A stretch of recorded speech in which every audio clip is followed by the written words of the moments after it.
In addition to the normal key areas of information that we require, in other words, the architect's drawings, the structural engineer's drawings and associated calculations, copies of the PI, planning conditions and any subjectivities, we would also require additional information. So for refurbs, we'd be looking at a structural condition report.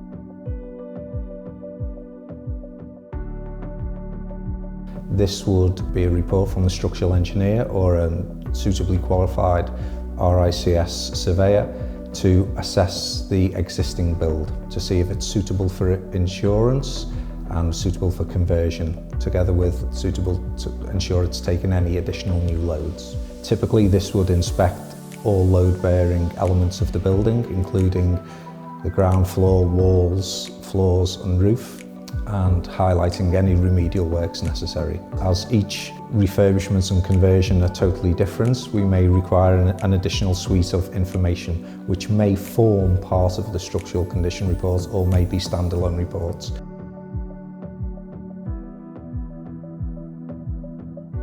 These would typically be timber reports, damp reports, CCTV of the drainage reports, or any additional reports that are required by the site surveyor.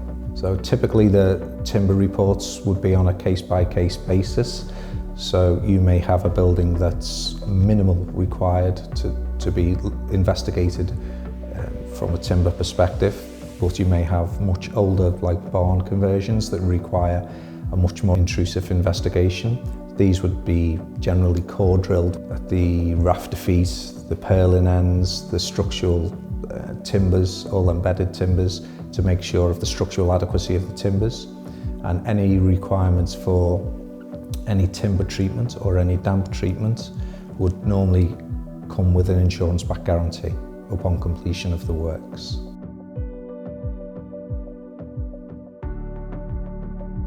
So when undertaking refurbishments and conversions, there are some considerations that should be taken into account because they're totally different from a new build. Normally the developer would start considering items from the ground floor up, including the drainage, the ground floors, the DPMs, the DPCs, any basements, the wall thickness, the wall construction, the exposure ratings, the general condition of the roof, together with the recommendations highlighted in the structural engineer's condition report.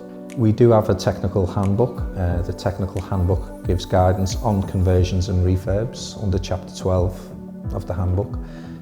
A scope of works is also required at the beginning of the job, so we know exactly what's staying, what's going. We should also require clear annotated plans from the architect highlighting what's staying, what's going, because the policy covers different areas of existing works and new works. I'd also recommend that any new to existing works, what I would call, we have a clear delineation between the new and existing works. This would incorporate the likes of insulated DPCs, DPCs, just so we've got a clear delineation between the new and existing works, so we know clearly what's on cover.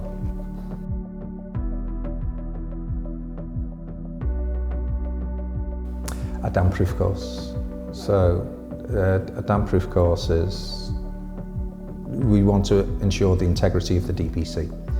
So we're starting off with a dry property.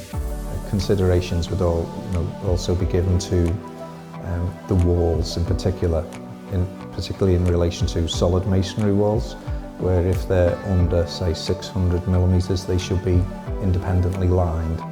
This would give the building time to dry out, should it get damp. It would also provide some residual ventilation.